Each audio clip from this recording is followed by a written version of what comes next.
So today we're going to look at how we can analyze student performance against the standards using the student item analysis report. So right now I am impersonating a teacher. This is actually a teacher who has students in grades 1 and 2. It's a split class. You can see right off the bat that this teacher has given students tests in the Performance Matters online assessment system. And you know that by these colorful dots with numbers in them. These represent the performance on the standards of the grade level based on the test that the student has taken. So this student right here has been exposed to 32 standards on 12 tests. And we can see by the colors, which are determined by the test builder when they set up the performance bands of the test, that the student has done fairly well on these 16 standards, because it's in the blue or the purple, which is on the positive end. And this one right here done poorly on this one standard. I know that because it's on the gray end. So think of it going from gray or red all the way to green, blue, purple on the high end. Notice that I'm in demo mode to protect students' privacy, so the names and the ID numbers are hashtagged out. Just so that you have a picture, if we click on this student and we go to their standards tab, we can see the actual standards hovering over here. And I can see the name of the standard. And then the color indicates how students did on these standards. And again, the performance bands are set by the content area directors who build the tests. All right, let's go back to our students. I'm going to do that by clicking on the Performance Matters name. Don't use back button. So I've given students a test in Performance Matters, and I want to analyze their results. This is something that I really like about the Performance Matters system because it gives me standards-based information that's actually actionable with regard to my instruction or my next steps that I want to take with students. All right, to access that report, we're going to go to Reports, click on that. And then we're going to go to student item analysis. Notice that there are a lot of reports here, and I'm happy to provide you with some information about all of those reports. Let me know. Call the A&R department, the Assessment and Research Department, for that. So we're going to click on student item analysis. And the next thing that we're going to do is we're going to actually put the test number that we want to analyze. It is tempting to just scroll through here and try to find a test. Notice that this is a grade 1 and a grade 2 split level teacher, so there's lots of tests in here to look at. It's always better when assigning a test or analyzing a test to go to the portal and get the actual test number. So I'm going to look at second grade math tests. So clicking on second grade, clicking on math. And then I'm going to go all the way back to the bottom of the unit list and click on the assessment and scoring guide. I want to analyze the grade 2 unit 6 assessment. So 2369283. When I know my test number, I can put that in and voila. All right. So let me tell you what you're seeing here. So this is set up as item attributes. So we're seeing the standards that were assessed on this test. Hovering over this blue pill brings up the standard. We're seeing a number of items for each of those standards, and then the number of students at each performance band. So this is a test that has 3 performance bands. I know because I can see this red, yellow, green here. And that's true with most of the math tests at the elementary level. There's sort of a below standard, near standard, and at standard. Occasionally there is a above standards, but it's pretty rare. So easy to really visualize this. Notice that we have two choices in how we look at the data. We could look at the data by standard, which is my preference because that's what I care about. We could also look at it by question interaction. So this tells us if there are certain question interaction types that students struggled with. So there was one question at multiple choice, 8 drawing, 5 extended text, 1 hotspot, and 3 text entry. Interesting that multiple choice seems to have the most red, although text entry has 4 of these 7 students near or below standard. I'm going to go back to the standard view. Also want you to notice that down here, we don't see all of our students. Remember, I told you it was a split class. I'm looking at the 2nd grade test, so I'm looking at the 2nd grade students. All right, in this column, we see the number of students and their performance levels. And here we have the number of students who were in the green, or percent, sorry.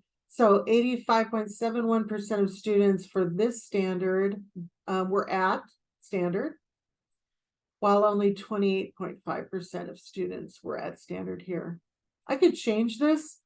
I could get what are the percentage of students not at standard. So I undid the green at standard and I clicked on the red and yellow. All of these things are also filters. So notice down below here, we see all 10 questions of this test. But if I wanted to see just the 4 questions associated with this standard, I could click this pill and it would highlight those 4 questions. Click it again and the highlight goes away. I could also eliminate every question except for the ones associated with the standard, and I would do that by clicking on the number 4. Now our 10 questions become just the 4 for this standard. Click it again and we get all of our questions back. All right, so over here we're seeing, this should really say not student, but class. It means this teacher's students versus their school versus the district. And down here we have the students and their performance on every question. I really love this. In the old days, this is what our scoring used to look like. Just how many points students got, right? But that doesn't really inform instruction. It doesn't tell us where students might have struggled. And so it's not really very helpful. So I'm going to go back from item scores to interaction scores. Notice here that we have the percent proficient. We have points possible points earned out of points possible. We have a section score, although this test only has 1 section. But then we see every single question and how many points or the student response. So right here for question 5, notice that we can read, because we can read what students' responses were just by hovering over there. This student, I can see, I don't really have to even look very hard. I can see from the red and the orange struggled a lot. I can also see there are a couple questions that have a lot of red or orange where students might have struggled. So let's look at this question 2, which is a multiple choice question. 3 students had incorrect answers. And I can pretty easily see that A was an answer that confused them. But if I had 150 kids or 30 kids, that might not be quite as obvious. So I want to show you some ways to analyze this data. So first, we could go up here to the square with the triangle in it and click on it and just look at the question. Choose the name of this shape. Okay, well, it is a 5-sided, 2, 3, 4, 5. Notice when I hit pentagon, I see the score. So I'm looking at the right answer. By the way, if you ever think that we put the wrong answer in, call us because we will fix the test for you. All right. So that's if you just click this square. If we click this circle with the graph in it, then we get a distribution of responses. The district is in the hash mark, the school is in the stripe, and then the class is in just the smooth color. So as I said, it was pretty obvious A was the distractor here, right? And if we wanted, we could just click on this and we would filter this for the 3 students that wrote A, which is awesome because then we could just sit down with those 3 students. And again, this is a small set, but imagine you had 150 kids and you just wanted to get the students who selected A and talk to them. By the way, the response A, going back to our question here, is hexagon, which is 6-side. So how does this help us in terms of instruction? Well, if the students who got this incorrect all selected pentagon, really there's 2 things. One would be they don't know the word for hexagon or pentagon. They don't know what they really mean. Might need to go over that. The second is they could have just miscounted the sides, right? So that helps us because it provides us with an opportunity to just diagnose that with kids and correct them. All right, let's say we want to get back from our item detailed back to our chart. We're just going to hit item attributes here.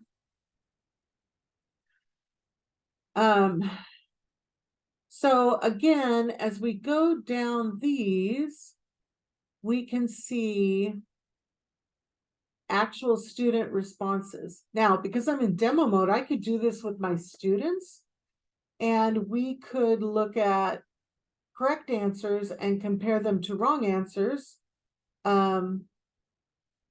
independently or, anonymously as sort of anchor sets or item examples. Again, pretty easy to see this is a student who's really struggling here. By the way, only drawing, extended text, and file uploads are scored by hand. So this question, for example, would be scored by hand, and let's click on that. This question has 2 parts. Be sure to answer both parts. Part A, split the circle into 4 equal parts. So we would expect the student to do some version of this. Explain why 4 fourths of a circle is a whole circle. Type your answer in the box or use drawing. So students could have drawn or they could have put their answer in the box. And I'm going to close this for just a second. So this student who has a 1 here probably drew. This student wrote their answer and in the answer box, or the teacher, they wrote their answer because and I'll show you in just a second how the scoring looks for this. All right. So we're going to go back here.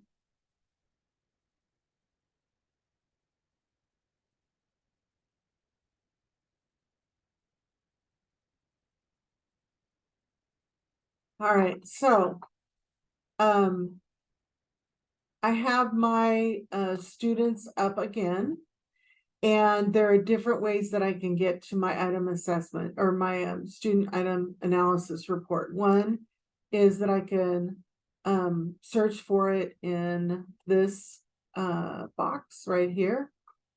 And I pull this up, and now I see the individual students, and I can see their performance in their standards. You see this? So this student at standard in 4, near in 1, below in none. This student at in 1, near in 3, below in 1. So that gives me a way to really identify students who might need a little extra help. This child right here is zooming by, 5 at standard, no below or near. This student needs some help. None at standard, 2 below, and 3 or 3 below and 2 near, right? And from this, I could get back to my student item analysis where I'm looking at those individual scores, just like I was a moment ago. Show you that.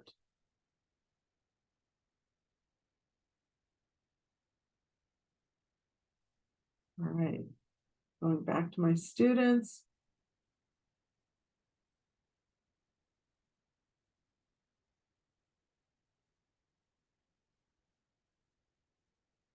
All right, so that is how you can use the student item analysis when you administer assessments in Performance Matters. I want to show you the hand scoring part as well, just because I think it's really easy, and it's often the kind of barrier to assigning a test. But I want you to see how easy it is. So this test that we were looking at, as you will recall, grade 2 IM unit 6, had a total of 2, 4, 6, 8, 12 questions, right? And of those 12 questions, clicking on our item analysis here, many were automatically scored, right? And I can tell that because the question interaction, multiple choice, automatically scored. Hotspot, text entry, automatically scored. Just the draw on the extended text, okay? So let's look, go into tests and go into online scoring. And I'm gonna pull up that test number again. There it is. And now the first thing that comes up is the score by student. And there's all the 12 questions. Only the ones with rubrics have to be scored. And so to me, it's much easier to just score by question. So here's our first student, draw a quadrilateral with 1 square corner and 2 equal sides. And we can pull up the individual student responses and score them. So these are the drop-down menus that have the rubrics that allow you to score the students. Very easy to go through and just pick your, oops, that's all my students, to pick your answer. This student obviously is trying to show that square. This is multiple choice. I don't even have to look at it. This is a hotspot. Don't have to look at that one. And now we see we have another rubric. So in this problem, the student got a point for this and a point for an explanation. So they split the circle into 4 square parts, so they got 1 point. This student split the circle and then also explained it in writing. So they could have explained it here, or they could have drawn their answer. Let's see what this child did. This person, also explained it in words. So the scoring is really fairly easy. You just cycle through a question, looking at each student's answer and using the drop-down menu to assign the score. And as soon as you do that, then you will see those scores in student item analysis.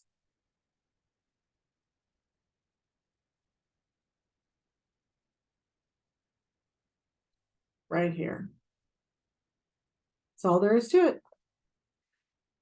So if you need additional help with this, please call the Assessment and Research Department at 4051 or email Catherine Matthews, Director of Assessment and Research. We're happy to help you with this. I think it's a powerful tool to understand student learning and inform instruction. Thanks.